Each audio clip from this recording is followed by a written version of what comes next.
Bienvenidos, soy Manuel Llamas, director del Instituto Juan de Mariana. Estamos aquí para explicar economía, para entender la economía aprovechando las noticias de la actualidad. Y en este programa, en el programa de hoy, vamos a hablar de 3 noticias relevantes que han aparecido durante la última semana. En concreto, vamos a hablar de las nuevas ocurrencias de la ministra de Trabajo, Yolanda Díaz, con su propuesta para reducir la jornada laboral, para topar el sueldo de los altos directivos, y también vamos a hablar de productividad, que es el gran problema, una cuestión clave para la economía española. Así que arrancamos.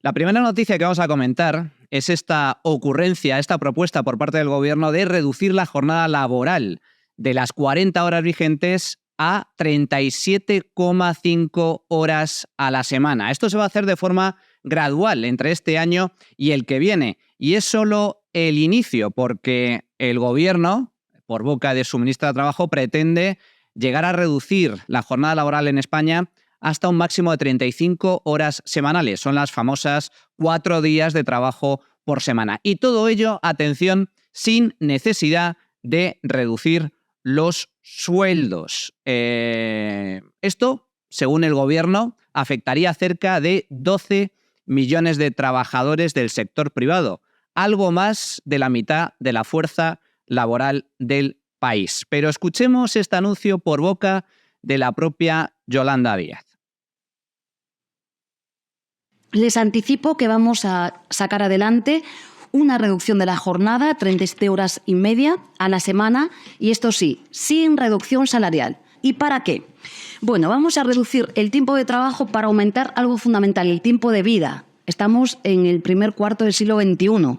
Digo, para que tengamos en cuenta que hay tecnología suficiente, que los modelos productivos han cambiado, que, en fin. Y esto es ciencia, no es ideología. Esto está, como saben ustedes, muy estudiado y además es bastante viejo.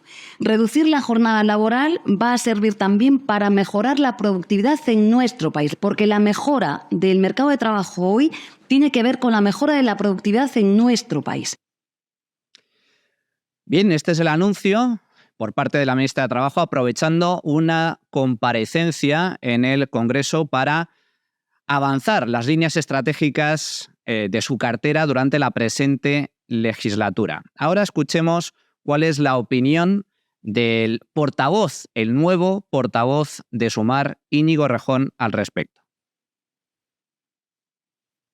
Bueno, pues 2 consideraciones por mi parte. En primer lugar, vivimos semanas, ya en realidad nos hemos acostumbrado a vivir años en los que la política parece que es un permanente cruce de acusaciones y de insultos, pero hay otra política. Y yo creo que cuando las cosas buenas pasan y cuando se avanza, hace falta reivindicarlo y hace falta decirlo más.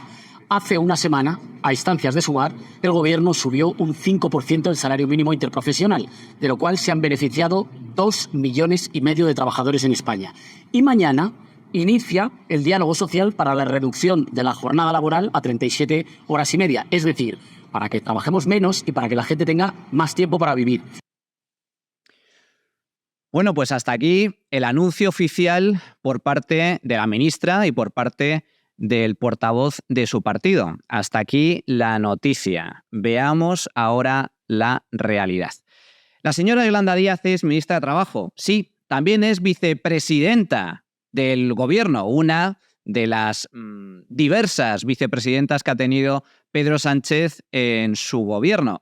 Pero también es una profunda analfabeta económica, y esto no hay que olvidarlo. Para empezar, vamos a analizar las palabras, tanto de Yolanda Díaz como de Íñigo Errejón, porque lo que subyace en el fondo de este discurso es buenismo. Son buenas palabras, buenos deseos, pero llenas absolutamente de errores garrafales desde el punto de vista económico. Fijémonos en las palabras de Yolanda Díaz, tiempo de vida, o de Íñigo Errejón. Hay otra política es posible. ¿Cuál es el problema de este tipo de declaraciones? Pues básicamente que confunden los deseos con la realidad. Todo el mundo desea trabajar menos tiempo y ganar más dinero, pero no basta con desearlo, no basta con que un político lo decrete por ley. Eso es confundir un deseo, una utopía, un sueño con la realidad. Así no funciona el mundo. Se tienen que dar una serie de circunstancias para que sea posible trabajar menos tiempo y ganar más dinero. Si fuera tan sencillo como decretar por ley la reducción de jornada laboral y que no pasa absolutamente nada, o como también ha hecho este gobierno, elevar los sueldos de forma absolutamente artificial, como es el caso del salario mínimo, pues no habría ningún problema. Si únicamente basta con reflejar nuestros deseos en un papel que ponga ley y que se publique en el Boletín Oficial del Estado, todo sería maravilloso, pero es que eso no existe. Esto me recuerda mucho a la forma de entender la política por parte de algunos líderes de extrema izquierda, como es el caso de Nicolás Maduro en Venezuela, que ni corto ni perezoso tuvo la brillante idea de crear de la nada un viceministerio para la suprema felicidad del pueblo. Esto se le ocurrió a Nicolás Maduro y a su gobierno crear. ¿Por qué no creamos un viceministerio para que la gente sea feliz? Pues lo hicieron. En Venezuela llegó a existir un viceministerio para fomentar la felicidad colectiva, para que todo el mundo sea feliz. Tampoco se puede decretar por ley, por mucho que se empeñen nuestros políticos, no se puede decretar por ley la paz, el fin de las guerras, el fin del hambre, o que todos directamente seamos guapos y vivamos muchos más años de los que estamos destinados a vivir. No se puede decretar por ley lo que es directamente imposible. Por eso digo que confunden deseos con realidad. ¿Y cuál es la realidad? Pues la realidad es que si tú eres una persona que estudia, se esfuerza, trabaja, ahorra, es responsable, trabaja bien y lleva una vida más o menos ordenada, es muy posible que tengas éxito en la vida. Sin embargo, por el contrario, si eres una persona irresponsable, si eres una persona vaga, si despilfarras el dinero, gastas mucho más de lo que ganas, pues muy posiblemente las cosas no te vayan bien, o al menos tienes más papeletas para que las cosas no te vayan tan bien como aquellas personas que son responsables, son trabajadoras y se esfuerzan día a día para progresar. Pues bien, lo mismo que sucede a nivel individual, sucede exactamente igual a nivel político. A los países que les va bien, no les va bien por mera casualidad. Les va bien porque siguen las recetas correctas, las recetas que fomentan e impulsan la creatividad, que fomentan e impulsan el emprendimiento, que permiten la generación de riqueza y la generación de empleo, que incentivan el ahorro. Y para ello es necesario básicamente 3 ingredientes básicos: libertad económica, una presión fiscal reducida, un Estado limitado y Estado de Derecho, que se cumplan los contratos, básicamente seguridad jurídica. Y aquellos países que tienen gobiernos o que tienen estados que ponen en marcha ese tipo de políticas, a medio y largo plazo son los países que prosperan y son los países que en última instancia se convierten en países ricos. Pero al igual que en el ejemplo individual, aquellos países que están gobernados por analfabetos o por ignorantes o por personas sectarias que no saben cuál es la receta correcta para generar esa prosperidad, pues están condenados al fracaso, a la decadencia o directamente a la pobreza. Pues bien, esto es justo lo que sucede con las palabras que acabamos de escuchar. Reducir la jornada laboral por ley suena muy bonito, suena muy bien, pero lo cierto es que tiene consecuencias. No deja de ser un mero buenismo político, una nueva muestra de populismo político lleno absolutamente de errores y, por lo tanto, de consecuencias que pagamos todos. Esto en cuanto a las palabras, pero analicemos ahora los personajes. ¿Quiénes son realmente Yolanda Díaz e Íñigo Errejón. Pues bien, esta es Yolanda Díaz. Antes de darle la palabra al embajador de Venezuela, esta Asamblea Federal quiere desear la pronta recuperación del comandante Hugo Rafael Chávez Frías, presidente de la República Bolivariana de Venezuela. Saludamos su insustituible papel en la puesta en marcha de la Revolución Bolivariana y, sobre todo, su pretensión de conseguir sacar de la exclusión social al 30% de los venezolanos y venezolanas. Reconocemos en él al más digno libertador. Chávez ha retomado el sueño de la unidad de los pueblos de América. El acuerdo del ALBA, UNASUR, la CELAC, proyectos de emancipación que hoy son ya una realidad gracias al liderazgo del compañero Hugo Chávez. Pues bien, aquí está Yolanda Díaz, la chavista. Pero ojo, porque hay más. Esas personas inmensamente ricas son conscientes, y cito palabras literales, que nos vamos al carajo. Y como nos vamos al carajo, ellos y ellas lo que están haciendo es diseñar un plan B. Y el plan B tiene que ser para ellos y para ellas muy restringido, muy pequeño, pero fundamentalmente basado en huir del mundo para protegerse ellos y ellas solas. Es el mundo de los cohetes para escapar de la Tierra, es el mundo del metaverso, hablábamos ahora con los coordinadores y las coordinadoras del metaverso, o es también el mundo de sus mansiones fortalezas, por ejemplo, en Nueva Zelanda. Es el mundo que no queremos. Bien, esta es Yolanda Díaz, la marciana. Pero ¿cuál es el problema de fondo? El problema de fondo es que Yolanda Díaz es comunista, tiene y profesa unas ideas profundamente equivocadas. Que Díaz, como hemos visto en estas imágenes, sea una admiradora de Hugo Chávez y el régimen bolivariano, el mismo que ha llevado al desastre absoluto a un país que hace pocos años, hace escasas décadas, era un país enormemente rico, es una absoluta vergüenza. Pero eso es lo que tenemos en este país. España está gobernada por socialistas y por comunistas, y eso es una anomalía a nivel internacional. Hay muy pocos países en el mundo, a lo largo de la historia, que hayan sido gobernados y además de forma democrática, como es el caso de España, porque hay que recordar que este partido llegó de forma democrática a través de las urnas al poder. Pues, como digo, que haya sido gobernado por políticos. El caso de España es paradigmático. Hay muy pocos casos en el mundo, pero esa es la realidad. Y ahí están los resultados. Venezuela, un país enormemente rico hace apenas 40, 50 años, que flota sobre un océano de petróleo, es un país que hoy está sumido en la más absoluta miseria después de más de 20 años de comunismo bolivariano por parte de Hugo Chávez y sus cómplices. Venezuela ha experimentado la salida de más de 7 millones de personas en los últimos años en busca de un futuro mejor. Es el mayor éxodo que ha registrado la historia reciente sin necesidad de que exista una guerra. El salario mínimo en Venezuela es de $3 al mes.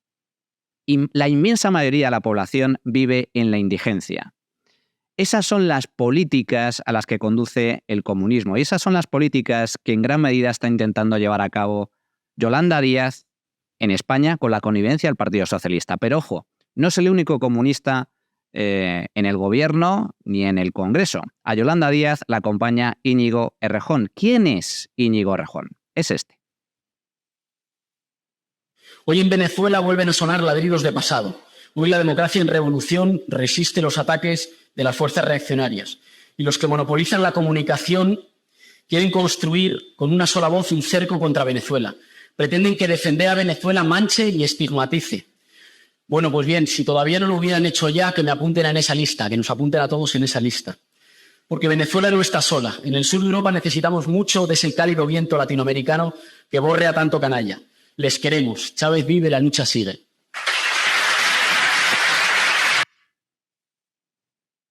En el sur de Europa, dice Errejón, necesitamos chavismo. Pues bien, eso es lo que tenemos ahora mismo en el gobierno. Es cierto que no pueden hacer todo lo que quisieran, porque no tienen el poder absoluto, ni mucho menos, pero desde luego están haciendo daño, y mucho, a la economía española y al conjunto de los españoles. Pero esta no es la única cara de Errejón, tenemos más al respecto. Por ejemplo, para los compañeros que gobiernan en Barcelona o que gobiernan en Zaragoza o que gobiernan en Madrid, ¿cuál sería una tarea? Asumir, cuando perdamos las elecciones, dejar sembrado instituciones populares que resistan y, por cierto, y donde refugiarse cuando gobierna el adversario.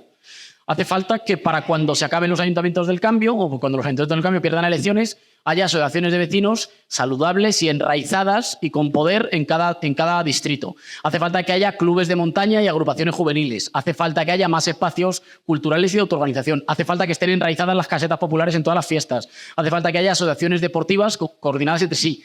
Hace falta una estructura económica autónoma que vaya a permitir, pues por ejemplo, acoger a una buena parte de los cuadros militantes que hoy se están dedicando a los trabajos institucionales.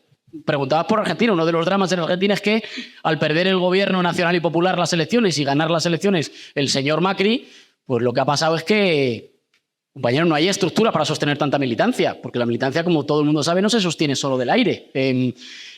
Conseguir construir en cada espacio, en cada distrito, en cada municipio, las estructuras económicas que hagan que afrontamos la tarea de oposición cuando venga mucho más fuerte. Bueno, se trata de haber dejado las políticas públicas, los cambios jurídicos institucionales, los cambios económicos, pero también el tejido asociativo, como para que cuando haya que emprender de nuevo la batalla, la emprendamos en condiciones de mucha más fuerza, y no solo digo fuerza discursiva o identitaria, estoy poniendo ejemplos, digamos, muy concretos de fuerza material para emprender la siguiente batalla. Así que... Bien, este es el Errejón parásito, el Errejón que vive de nuestros impuestos no solo cuando está en política, no solo cuando ganan elecciones o logran algún tipo de cargo público en la administración, ya sea local, autonómico o a nivel estatal.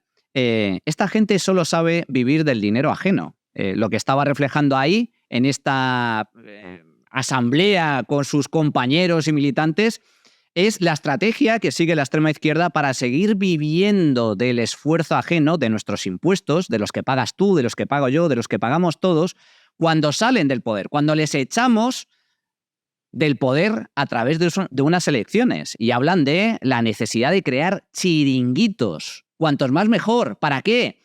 Para que la militancia y los altos cargos de su partido sigan viviendo de subvenciones, de ayudas, es decir, sigan viviendo del prójimo, para de esa forma seguir viviendo de la política de forma cómoda, sin necesidad de trabajar en el sector privado, sin la necesidad de cotizar en una empresa como el resto de los mortales. Bien, y estos son luego los que nos vienen a dar lecciones. ¿Lecciones de qué? Lecciones de cómo destruir un país, de cómo empobrecernos, de cómo crear y mantener dictaduras, porque es lo que han hecho en todos los países donde han tocado poder. Pues bien, eso en gran medida es lo que pretenden también hacer en España, empobrecernos de forma sustancial con este tipo de propuestas. Vayamos a la propuesta concreta de la reducción de la jornada laboral a 37 horas y media. Para empezar, ya hay convenios negociados entre los empresarios y los trabajadores que contemplan 37 horas de trabajo a la semana e incluso menos.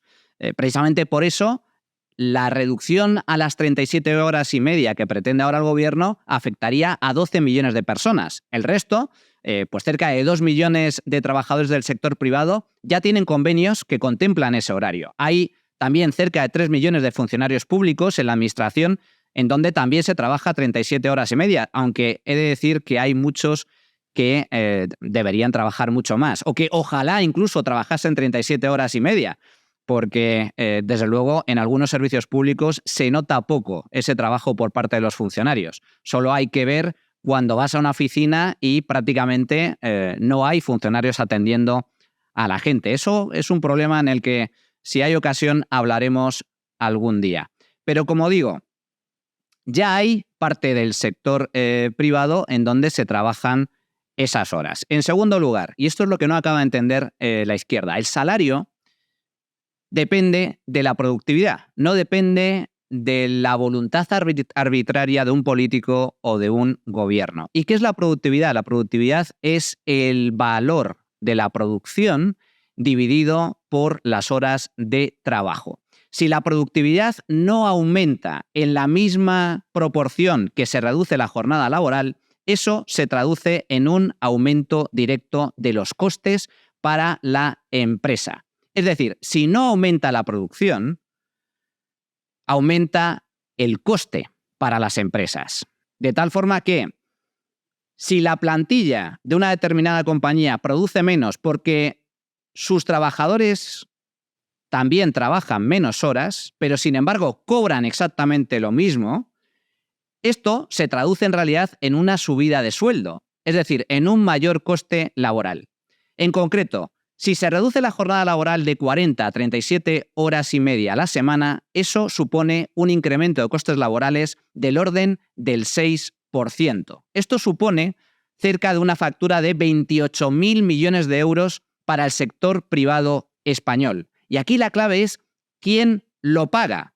Pues lo pagamos todos, absolutamente todos. Para empezar, aquellas empresas que vean reducido su productividad como consecuencia de esta reducción de la jornada y que sin embargo tengan que pagar exactamente los mismos sueldos, pues una de dos, o trasladan ese mayor coste a los consumidores en forma de un mayor precio de bienes y servicios y por lo tanto pagan todos los consumidores, o bien lo llevan a su cuenta de resultados. Y aquí tenemos un problema.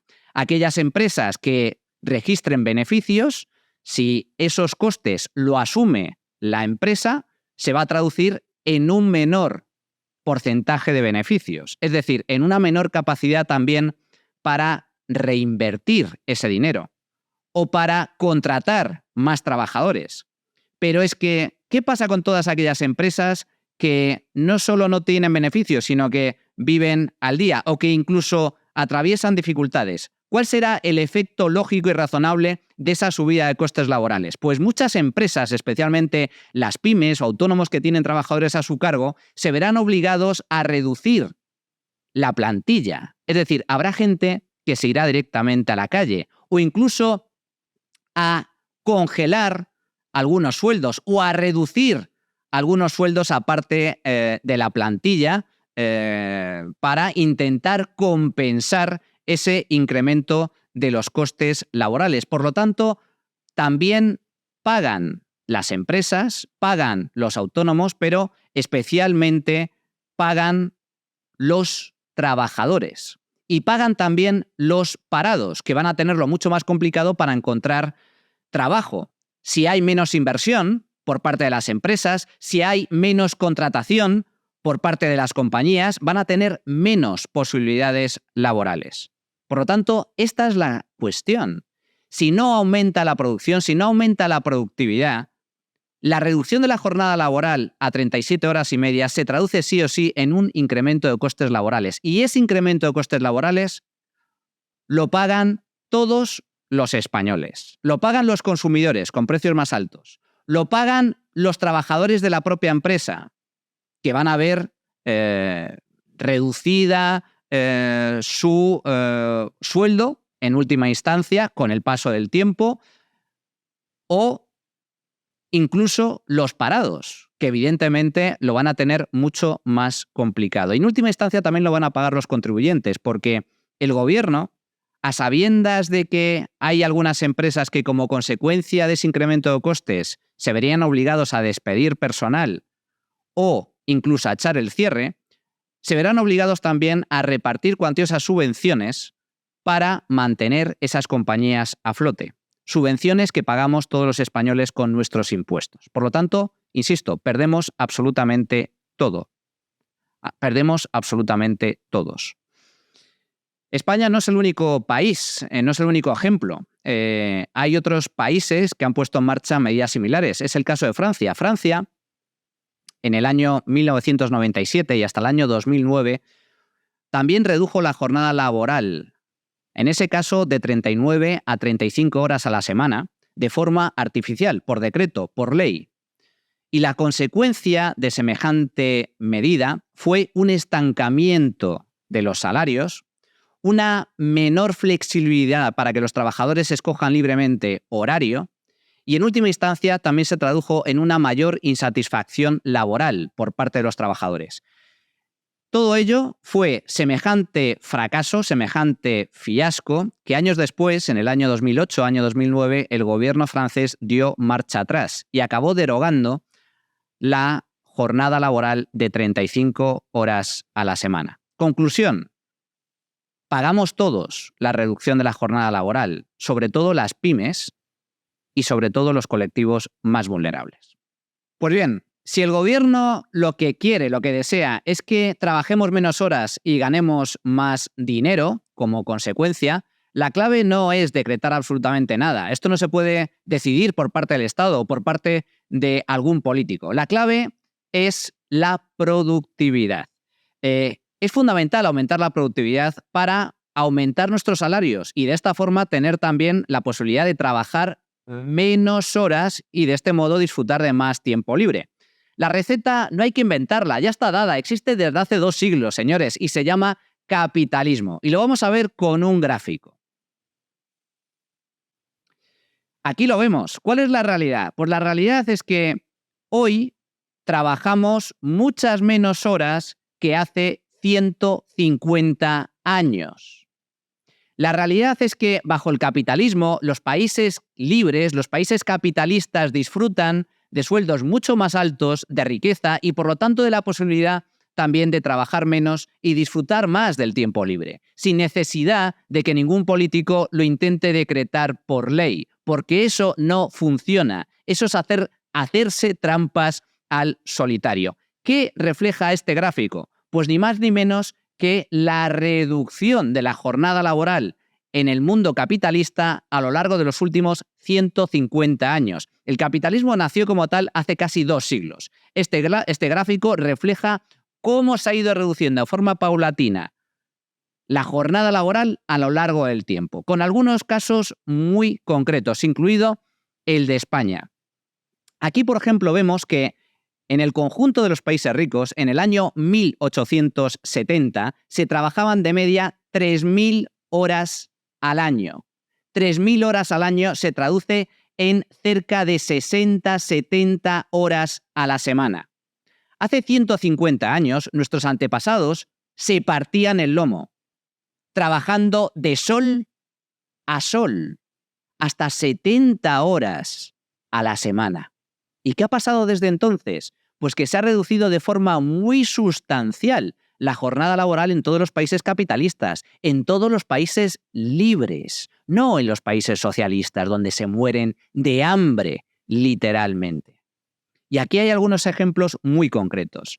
Hablamos de países ricos en general, pero ¿qué pasó, por ejemplo, en Alemania? Pues en Alemania pasaron de 3.300 horas al año en el año 1870 a 1.350 horas de trabajo al año en la actualidad. Es decir, casi un 60% menos. ¿Y qué es lo que sucedió en España? Pues algo similar. Pasamos de 3.000 horas de trabajo al año a cerca de 1.700 horas de trabajo al año. Una reducción en la jornada laboral del 43%. Y esto no lo han conseguido los sindicatos, no lo han conseguido los políticos, y mucho menos lo han conseguido los gobiernos ni los estados. Lo ha conseguido el capitalismo, lo han conseguido las empresas y lo ha conseguido la libertad económica. Así que, amigos, que no te engañen. Bueno, nuestra querida Yolanda Díaz esta semana no solo ha propuesto reducir de forma artificial la jornada laboral, sino que además pretende limitar los altos sueldos de los directivos. Bueno, no solo este gobierno va a aumentar de forma sustancial el salario mínimo con las consecuencias nefastas que ello tiene, sino que además pretende también limitar los sueldos altos por ley, limitar por abajo y limitar por arriba. Y todo ello con la excusa de la desigualdad salarial, de que existe una gran desigualdad de salarios entre los directivos y los empresarios que ganan mucho dinero frente al resto de trabajadores. Bueno, yo lo primero que me preguntaría es, esta desigualdad salarial también se produce en su propio ministerio, ¿verdad? porque Yolanda Díaz gana más de 80.000 euros al año de sueldo público que le pagamos todos nosotros. Y me imagino que el ujier de su propio ministerio ganará muchísimo dinero menos. ¿Por qué entonces no se limita ella misma el sueldo? ¿O qué pasa, por ejemplo, en un equipo de fútbol, donde las estrellas del equipo, que son las que en última instancia logran las victorias y atraer público a los estadios, ganan millones de euros, mientras que los que recogen las pelotas en los entrenamientos, pues me imagino que ganan muchísimo menos dinero? La excusa que emplea el gobierno para limitar los altos sueldos es la desigualdad de salarios. Así lo explicaba la ministra de Trabajo, Yolanda Díaz. Y también sería bueno que a veces hablemos de los salarios que se perciben en algún consejo de administración, de los que nunca hablamos.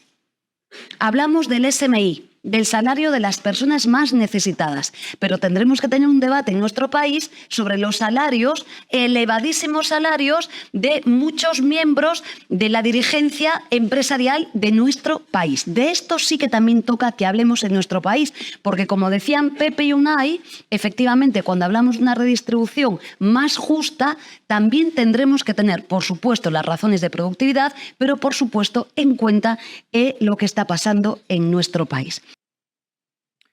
Pues bien, hasta aquí la noticia. Veamos la realidad. En primer lugar, ¿es posible limitar los sueldos por parte del gobierno? Sí, es posible. De hecho, esto no solo lo sufren los directivos y los grandes ricos capitalistas que hay en España. Lo sufrimos todos nosotros, todos los trabajadores. El gobierno nos limita artificialmente el sueldo. ¿Ah, sí? ¿Cómo? Pues señores, con algo muy sencillo que conocemos todos por desgracia. Impuestos. Nuestro sueldo real, lo que paga la empresa por nuestro trabajo, es muy superior a lo que cobramos en realidad. Básicamente, el Estado nos roba casi el 50% de nuestro sueldo real, de lo que nos paga la empresa o lo que está dispuesto a pagar la empresa por nosotros. El 50% se lo lleva el Estado en forma de impuestos sobre la renta y cotizaciones sociales, las que paga tanto la empresa como el propio trabajador. Por lo tanto, el Estado ya nos está limitando nuestros sueldos a todos los españoles, no solo a los ricos. Pero lo que está planteando en última instancia Yolanda Díaz, aunque no ha desvelado el método, cómo pretende limitar el sueldo a los altos directivos, lo que trasluce de fondo es una nueva subida de impuestos. ¿Cómo el gobierno puede topar los sueldos más altos? Pues subiendo el IRPF. A partir de un determinado nivel de renta, a partir de un determinado nivel salarial, te van a freír, a machacar a impuestos. El Estado se lo va a quedar prácticamente todo. Va a robarte directamente casi todo de lo que ganes. ¿Y cuál es el problema de esto? Pues el problema básicamente es doble. En primer lugar, es que España ya tiene una presión fiscal brutal. En España se pagan muchísimos impuestos. España tiene uno de los impuestos sobre la renta más altos del mundo desarrollado.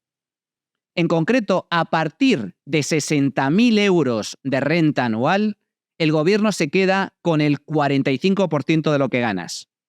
Pero es que a partir de 300.000 euros, y esto en función de las comunidades autónomas, que también tienen un papel en la recaudación y gestión del IRPF, pero en algunas comunidades autónomas, a partir de 300.000 euros, el Estado se queda con más del 50% de lo que ganas.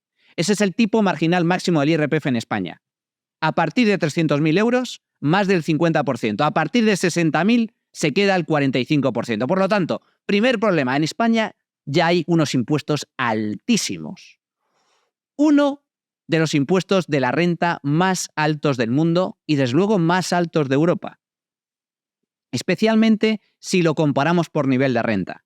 Porque aquí se aplica un tipo marginal de IRPF muy alto a partir de un nivel de renta mucho más bajo de lo que sucede en otros muchos países europeos, donde también se aplican tipos marginales próximos al 40, 45, 50%, sí, pero a partir de un nivel de renta mucho más alto. No a partir de 60.000 euros, ni a partir de 300.000, sino a partir de 500.000, 700.000 euros. Por lo tanto, España, hablemos claro, es ya un infierno fiscal desde este punto de vista. Y lo que está proponiendo Yolanda Díaz, lo que está proponiendo la ministra, es en acrecentar todavía más ese infierno fiscal, en subir la temperatura del horno para que nos friamos todavía más con impuestos mucho más altos. ¿Cuál es el segundo problema? El segundo problema, lo que nunca te va a explicar este gobierno, es que la desigualdad salarial, al igual que la desigualdad de riqueza, no es mala per se. Si los altos directivos, si los altos empresarios, si los dueños de las compañías, si los deportistas de élite ganan mucho dinero, es porque el mercado así lo establece. No porque lo diga ningún político, ni nada por el estilo. Es más, si los directivos ganan mucho dinero, es porque lo están haciendo bien. El mercado premia esos servicios. ¿Por qué un jugador como Lionel Messi gana millones de euros?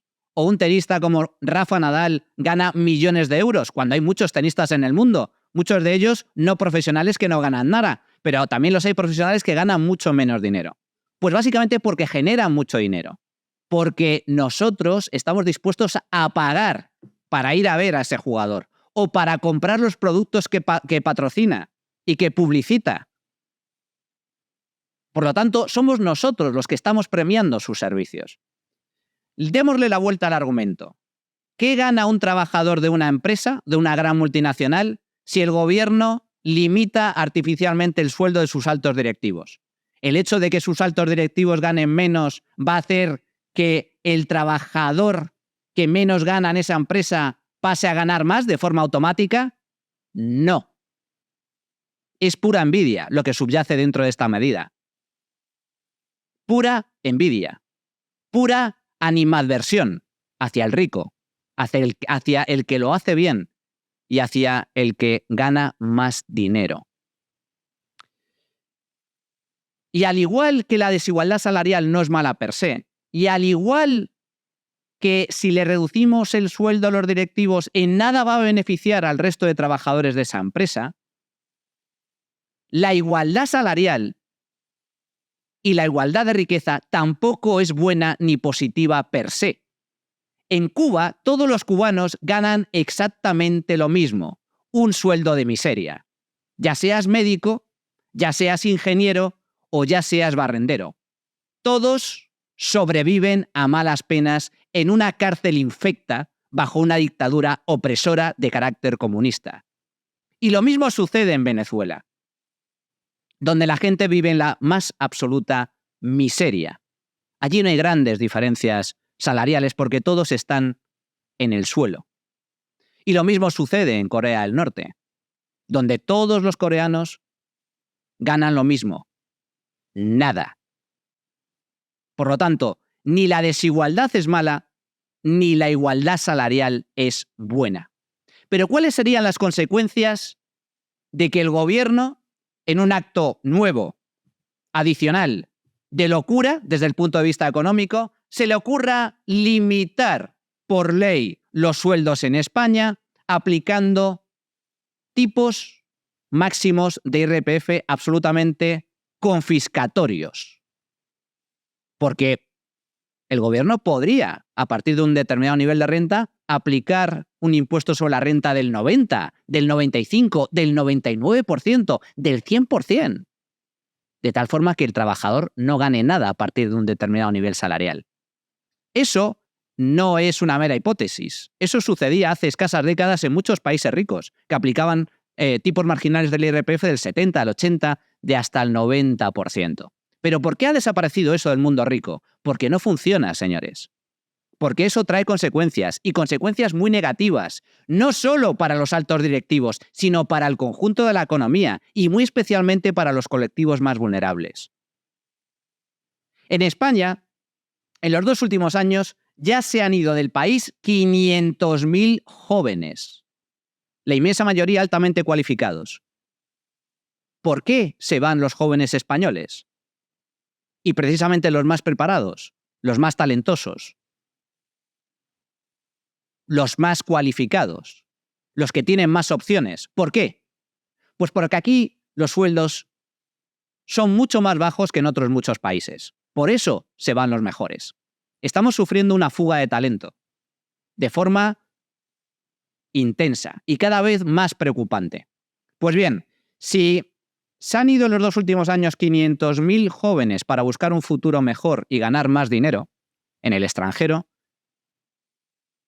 ¿qué pasaría si el gobierno aplicase una nueva subida fiscal a las rentas más altas?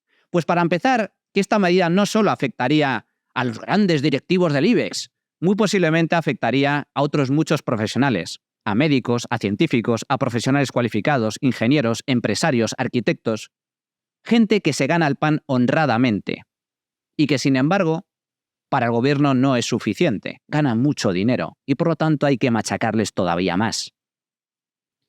Pues bien, ¿tú qué harías? A nadie le gusta que le roben, ¿verdad? ¿Qué harías si el gobierno robase una parte de lo que te pertenece legítimamente? Después de haberte esforzado, trabajado, estudiado, de darlo todo para mejorar en la vida y con esa mejora también facilitarle la vida a tu familia. Hay muchos que no soportan y que no están dispuestos a aceptar ese robo explícito por parte del Estado. Y se van. Votan, sí, pero con los pies. Os pongo un caso que seguramente todos conoceréis, los famosos youtubers. ¿Por qué se van los youtubers a Andorra? ¿Por qué se van fuera de España? Porque el gobierno les roba. Y no se conforma solo con machacarles a impuestos, sino que además les hacen inspecciones una tras otra tremendamente lesivas. Se cansan y se largan. A nadie le gusta que le robe la cartera. Por lo tanto, ¿eso o esto en qué se traduciría? Pues que esa fuga de talento que ya estamos sufriendo entre los jóvenes, que se están yendo a otros países, se extendería de forma muy sustancial a profesionales cualificados, a directivos, a empresarios. Y eso, en última instancia, sería terriblemente pernicioso y perjudicial para todos los trabajadores. Porque, vamos a ver, ¿por qué un directivo, o sea, si se van los malos, si se van los mejores directivos de este país, eso, en última instancia, de una u otra forma, va a acabar repercutiendo en los beneficios de esa empresa. Un directivo gana mucho dinero, especialmente cuando es bueno, porque de la dirección de una empresa depende no solo la supervivencia de la compañía, sino su crecimiento, sus beneficios y, por lo tanto, la creación de riqueza y de empleo. Si el Estado ahora se le ocurre robar mediante nuevas subidas fiscales a este tipo de ejecutivos y de directivos, muy posiblemente muchos de ellos decidirán irse. Y con ello, con esa fuga, acabará repercutiendo en los beneficios y en la trayectoria de las compañías. Es decir, se traducirá en menos beneficios empresariales y, por lo tanto, menor capacidad de reinversión, menor capacidad para contratar trabajadores, menor capacidad para subir los sueldos. Es decir, en definitiva, menos crecimiento, menos empleo y, en última instancia, también una menor recaudación fiscal, porque el Estado es incapaz de crear riqueza por sí mismo. El Estado se dedica a expoliar, a robar, a quitarle la riqueza a otros. Si la riqueza se reduce, si la riqueza disminuye, si la capacidad de crear riqueza por parte del sector privado se ve limitada, la capacidad del Estado para poder recaudar dinero a través de impuestos también. Y esto, en última instancia, también se traducirá en unos peores servicios públicos. Por lo tanto, ¿a quién afecta este tipo de medidas? A todos. Perjudica absolutamente a todos. Y también es malo para los trabajadores. Seríamos, en general, mucho más pobres. Es fundamental cambiar el chip. Hay que cambiarlo por completo. España necesita mejores directivos. España necesita empresas más grandes que ganen muchísimo más dinero. España necesita mejores sueldos y mejores condiciones laborales. Porque las empresas grandes a las que les va bien son precisamente las empresas más productivas y las que pueden ofrecer mejores condiciones laborales a sus trabajadores. ¿Dónde se concentran los sueldos más altos? En las grandes compañías y en los sectores más productivos. ¿Por qué la gente desea o prefiere trabajar en Inditex a trabajar en una pequeña tienda de barrio, un pequeño comercio, con toda la dignidad y el respeto del mundo? ¿Pero por qué? Porque es mejor trabajar en Inditex en general. Porque ofrece mejores condiciones, ofrece más ventajas y sobre todo mejores sueldos. Y lo mismo sucede con Mercadona, un pequeño supermercado de la Comunidad Valenciana que se ha convertido en un gigante y que, por cierto, ofrece las mejores condiciones laborales y los mejores sueldos de todo su sector, del sector de la alimentación, del sector de los supermercados. O lo mismo sucede con Tesla, una empresa que nació de la nada, de la cabeza, de la mano de un auténtico genio como Elon Musk y que hoy se ha convertido en un gigante y que ofrece sueldos muy sustanciosos a sus trabajadores. Por lo tanto, si la empresa crece, si la empresa genera beneficios de la mano, y esto es fundamental, de buenos directivos, esto en última instancia es muy bueno, no solo para el conjunto de la economía, sino muy especialmente para sus trabajadores. Pero ¿qué pasa cuando a una empresa le va mal? Pues que tiene que cerrar, o que tiene que hacer recortes de plantilla, o recortes de sueldo. No nos interesa que a las empresas les vaya mal. Y sin embargo, el gobierno se empeña en que a las empresas españolas, a los empresarios, a las pymes, les vaya mal. Y como consecuencia esto acaba perjudicando al conjunto de los trabajadores. ¿Cuál es el problema real de España? El problema real de España no son los ricos, porque hay muy pocos. Y no son tan ricos como nos piensa hacer o como nos piensa creer este gobierno. El problema es que somos más pobres que el resto de países ricos. El problema no es la riqueza, el problema es la pobreza. El problema no es que unos directivos del IBEX o unos deportistas de élite o unos profesionales altamente cualificados ganen mucho dinero. El problema es que los españoles, la mayoría de españoles, ganamos muy poco dinero. Ese es el problema. Veámoslo en la siguiente gráfica. Aquí podemos observar varios datos interesantes. Es la distribución salarial en España. Esto es lo que ganamos o lo que ganan los españoles en términos generales. Para empezar, hay que señalar un dato. El salario medio en España es de 23.000 euros brutos al año. Es decir, unos 2.000 euros al mes. Brutos. A esto habría que descontarle el pago del impuesto sobre la renta. Pero para que nos hagamos una idea, sueldo medio en España, 23.000 euros al año. Pero este es el sueldo medio. ¿Cuál es el salario común? El sueldo más común entre los españoles, el que cobra un mayor número de personas en España. Pues bien, oscila entre los 12.000 y los 21.000 euros al año. En esa horquilla se encuentran 4 millones de trabajadores, el 20% de los declarantes del impuesto sobre la renta, el 20% de los españoles que trabajan, básicamente. Pues bien, ¿sabéis que hay casi 8 millones de españoles, es decir, casi el 40%, que declaran menos de 12.000 euros al año? 12.000 euros al año, menos de 1.000 euros al mes.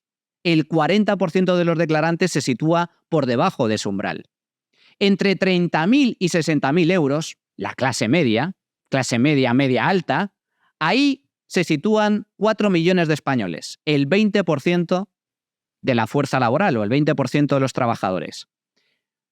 ¿Cuántos son los ricos en España? Los malvados ricos. ¿Son muchos? ¿Ganan mucho dinero? Veámoslo.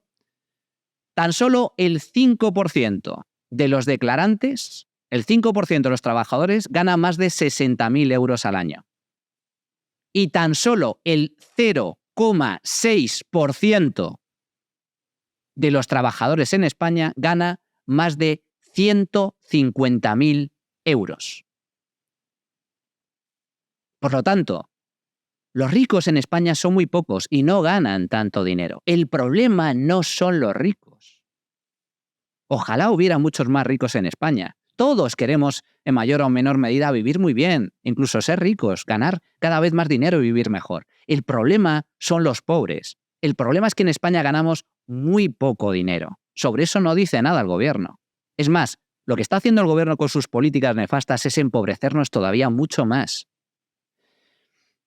Veámoslo en la siguiente gráfica.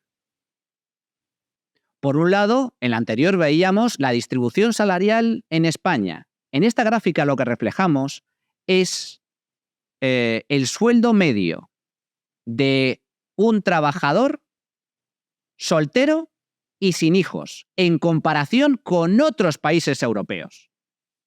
Pues bien, en España, un trabajador soltero y sin hijos gana de media unos 22.000 euros al año, similar al sueldo medio que comentábamos antes. ¿Sabéis cuánto gana en Suiza? 82.000 euros al año. 82.000 euros al año. 4 veces más. Un suizo soltero y sin hijos gana de media 4 veces más que un español. ¿Qué sucede en Estados Unidos? En Estados Unidos gana 46.000 euros al año, más del doble que un español. Y en Irlanda, 40.000 euros al año, casi el doble que un español. Y en Alemania, 35.000 euros al año, casi 14.000 euros más que un español. Y en el conjunto de la Unión Europea, pues bien, en España estamos por debajo de la media comunitaria. La media, la renta media, el sueldo medio de un europeo sin hijos es de 26.000 euros al año. En España, 22.000. Esta es la realidad. La clave, por lo tanto, no es si los ricos ganan mucho o si los directivos ganan mucho más dinero que el resto de los trabajadores. No, la clave no es esa. La clave no es si ganan mucho o ganan más o ganan menos. La clave, y lo que no dice el gobierno, es por qué los españoles ganan tan poco. Y la clave que explica estas diferencias salariales es ni más ni menos que la productividad. Bueno, y para hablar de esta cuestión tenemos a un grandísimo economista, Daniel Lacalle, profesor, economista jefe de Tresis. ¿Qué tal, Daniel? ¿Cómo estás? Muy bien, encantado de estar aquí en Economía en Llama. Qué placer, muchísimas gracias.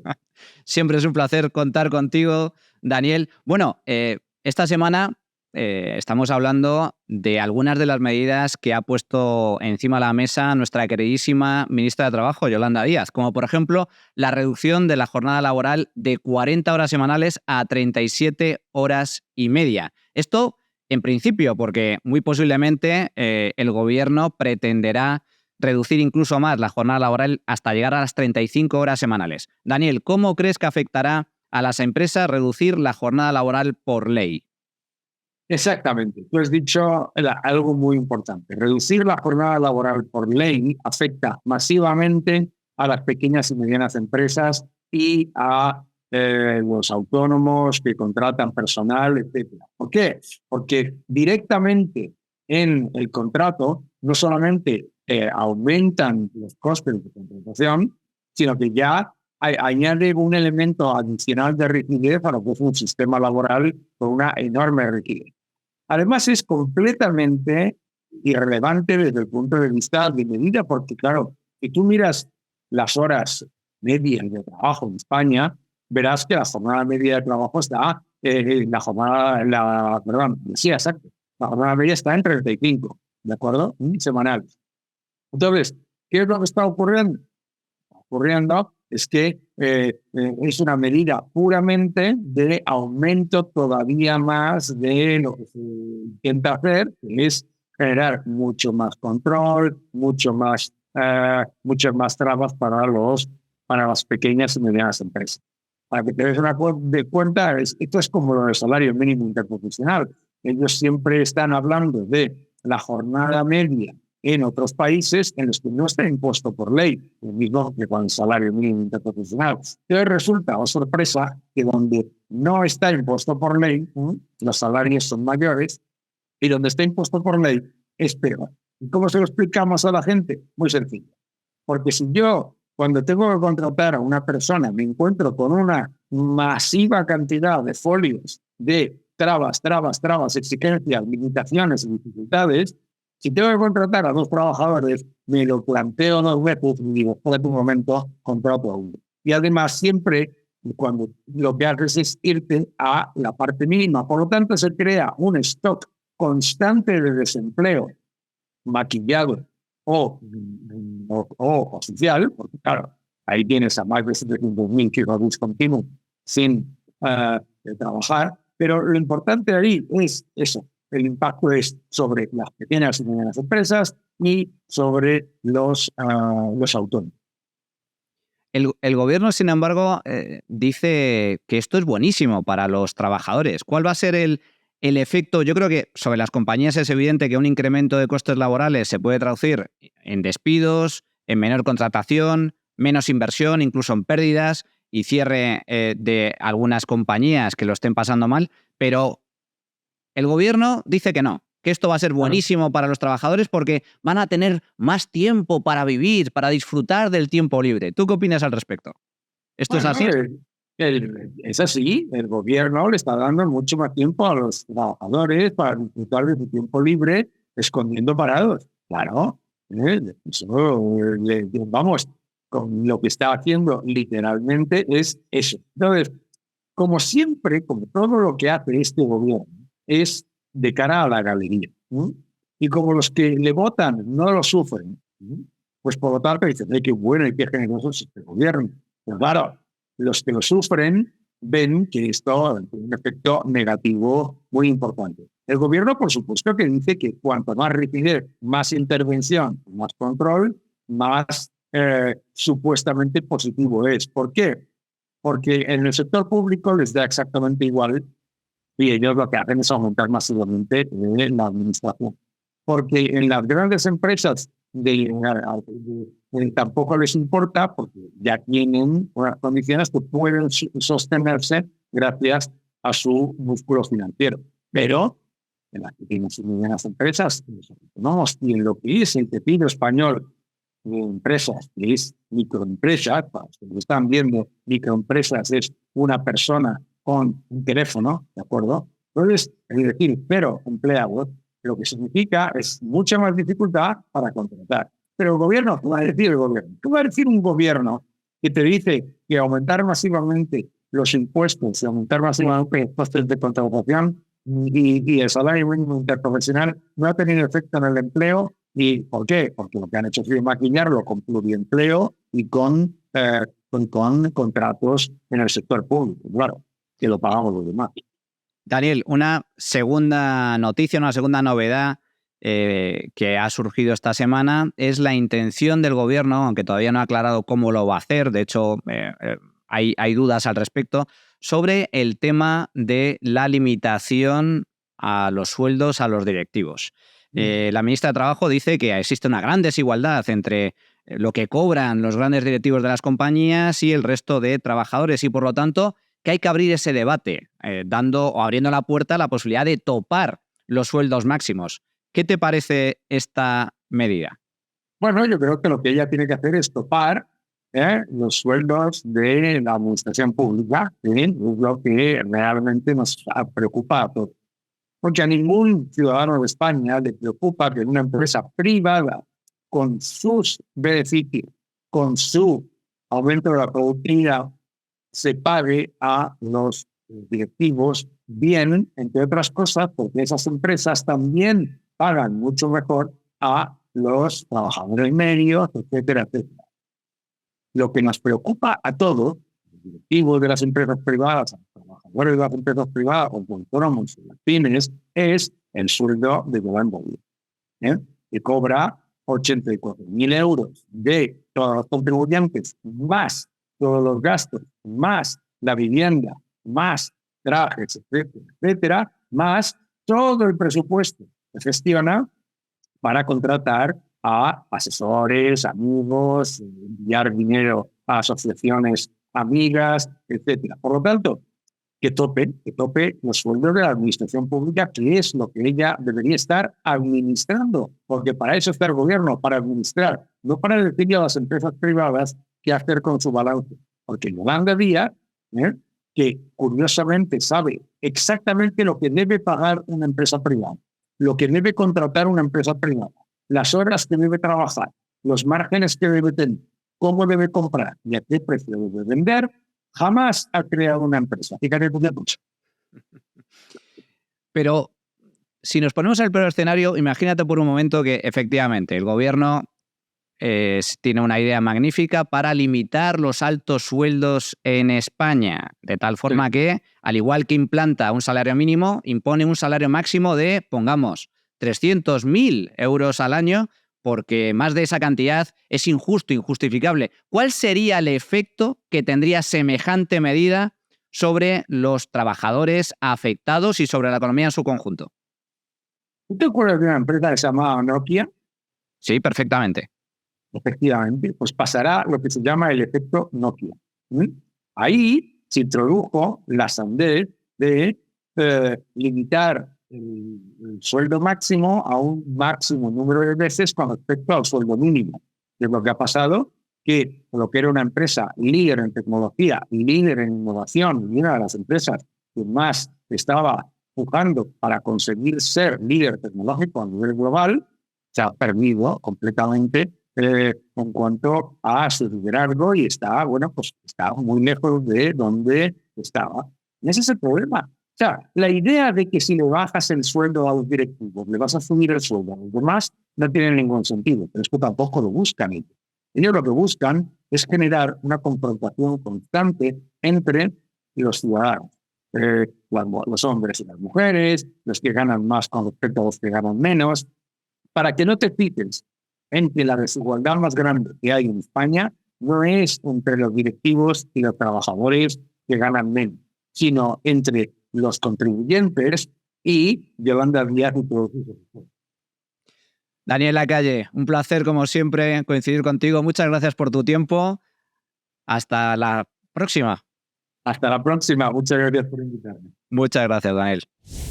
Pues bien, la tercera noticia que vamos a comentar es precisamente el grave problema que sufre España con la productividad. Si de la productividad depende nuestra riqueza y por lo tanto nuestro bienestar en última instancia y también el nivel salarial, pues ¿qué es lo que pasa en España con la productividad? Pues pasa que nos va bastante mal en los últimos tiempos. Y esto es lo que explica nuestro empobrecimiento en comparación con otros países ricos. Pero empecemos por lo básico, ¿no? Para entender la productividad, yo creo que lo mejor es poner un ejemplo que podamos entender todos. Por ejemplo, ¿qué es lo que sucede con un agricultor a lo largo del tiempo? Pues que un agricultor que hace algunas décadas o siglos atrás tenía que labrar el campo a mano, simplemente con la fuerza de su cuerpo, con el esfuerzo físico y con una herramienta, tenía que arar simplemente con una herramienta, pues a lo mejor tenía que dedicarle 1000 horas de trabajo para labrar una hectárea de tierra. Pero con el paso del tiempo descubrió que se podía servir de los animales para labrar más rápido y dedicarle menos horas. Y por lo tanto, con un animal era capaz de labrar el mismo terreno, pero tan solo dedicándole 100 horas. ¿Y qué pasa si utiliza un tractor? Pues que en lugar de 1000 o en lugar de 100, en caso de emplear un animal, tan solo necesitaría 10 horas para labrar una hectárea de terreno. Y si ya lo hace con un robot, cosa que os aseguro que veremos y no dentro de mucho, necesitará dedicar 0 horas. Eso es la productividad. La producción, la productividad del trabajo, del factor trabajo en este caso. El valor de la producción entre las horas de trabajo dedicadas. Y esta es la clave. La clave de la productividad consiste en producir cada vez más, mucho más, con menos, empleando menos recursos o menos horas de trabajo. Es decir, ganar más con menos, producir más con menos esfuerzo o con menos recursos. Pues bien, el problema de fondo en España es que la productividad está cayendo y está cayendo de forma sustancial en los últimos años. Desde el año 2019, bajo el mandato del gobierno de Pedro Sánchez, PSOE y Sumar, la productividad en España ha caído un 4%, mientras que en el resto de los países ricos, en el resto de la OCDE, ha aumentado más de un 4%. En el resto de los países ricos, desde el año 2019, 4% arriba. En España, 4% abajo. Pero es que si nos vamos más atrás, desde el año 2000, la productividad en España ha caído más de un 7% en los últimos 20 años, mientras que en el resto de los países ricos ha subido, y ha subido en algunos de ellos de forma muy sustancial. En Estados Unidos y en Alemania, por ejemplo, la productividad durante este mismo periodo ha aumentado más de un 10%. Lo vemos en el siguiente gráfico. Ahí tenéis la evolución de la productividad total de los factores, no solo de la productividad del factor trabajo, sino del conjunto de los factores de la economía desde el año 2000. Fijaos en el gráfico, sobre todo el de la izquierda, que para mí es el más paradigmático. Ahí vemos cómo la productividad total de la economía española ha caído más de un 7% en los últimos 20 años, mientras que ha aumentado en la mayoría de países ricos. Ahí hay algunos ejemplos, como os comentaba, Estados Unidos, Alemania, incluso Reino Unido. Incluso Francia. El único país que nos acompaña en esa caída es Italia, en donde cae un 5%. Pero es que en España lidera las caídas de la productividad a nivel internacional.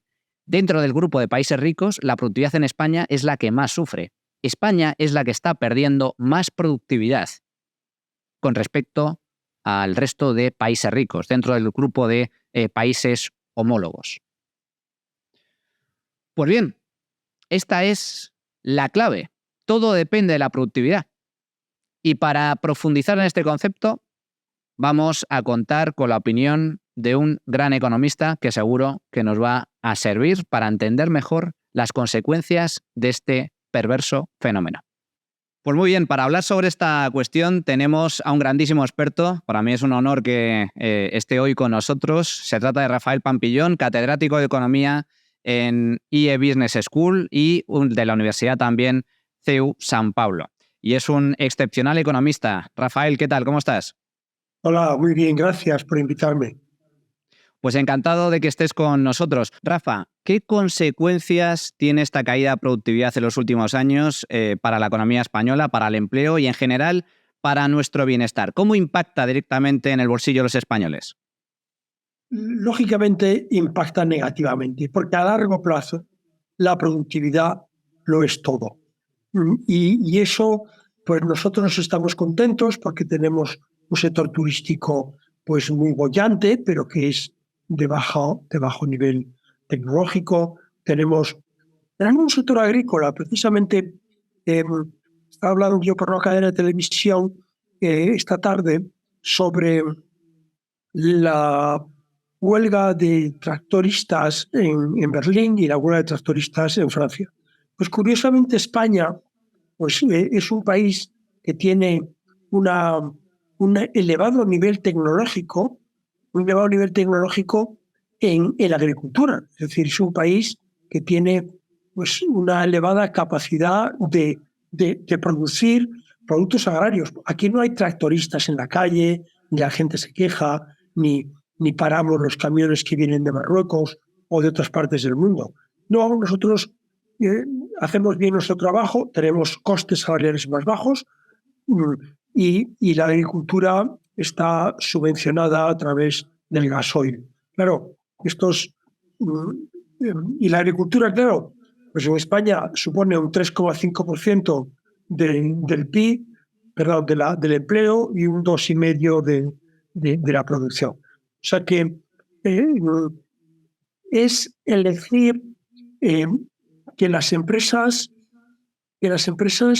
trabajen a gusto, que las empresas estén contentas, que haya empresas más grandes. España es un país de empresas muy pequeñas. Las empresas grandes pues gastan más en investigación y desarrollo, las empresas grandes tienen un mayor nivel tecnológico, crean empleo pues más duradero a largo plazo, generan más capital humano, tienen un nivel exportador mucho mayor que las pequeñas y medianas empresas, y España proporcionalmente tiene menos grandes empresas.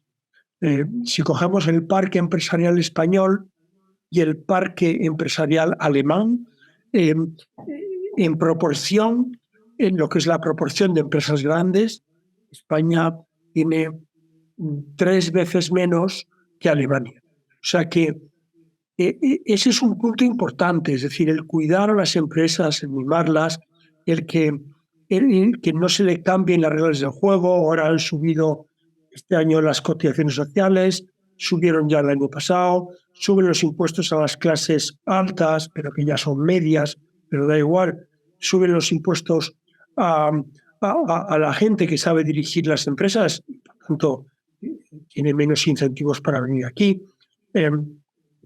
Todo lo que tiene que ver con la inseguridad jurídica, todo este llamamiento a que las empresas vuelvan a Cataluña, pues si quieren volver, que vuelvan, ¿no? Pero no vamos a hacer de esto un lío, porque las empresas, si se deslocalizan, es porque libremente lo hacen y porque creen que su mejor manera de producir bienes y servicios y aumentar el bienestar, pues es trabajando donde se decidan libremente ubicar. Eso es un principio de la Unión Europea, la libre circulación de personas, de capitales, de servicios y de productos, bienes. O sea que a mí me parece que España y el gobierno de España debería ser más cuidadoso, como lo es, por ejemplo, la Comunidad Autónoma de Madrid, que es donde han venido más empresas. La Comunidad Autónoma de Madrid, pues, es la que ha generado más empleo de todas las comunidades autónomas, y es porque aquí, pues, hay una facilidad para crear empresas y para que las que vengan de fuera no tengan que hacer burocracia. Estaba estudiando yo el tema de la agricultura, me preguntaron, y resulta que los agricultores franceses, supongo que los españoles y los alemanes, dedican un día a la semana a hacer papeles, a hacer burocracia, a rellenar informes para la Unión Europea.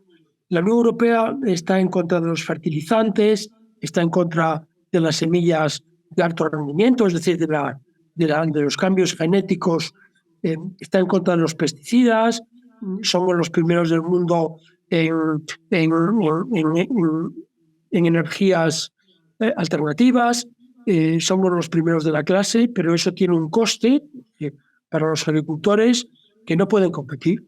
Pueden competir con Argentina, con Brasil, con Estados Unidos, donde pagan mucho menos por emisiones de gases de efecto invernadero y donde tienen unos mayores, menores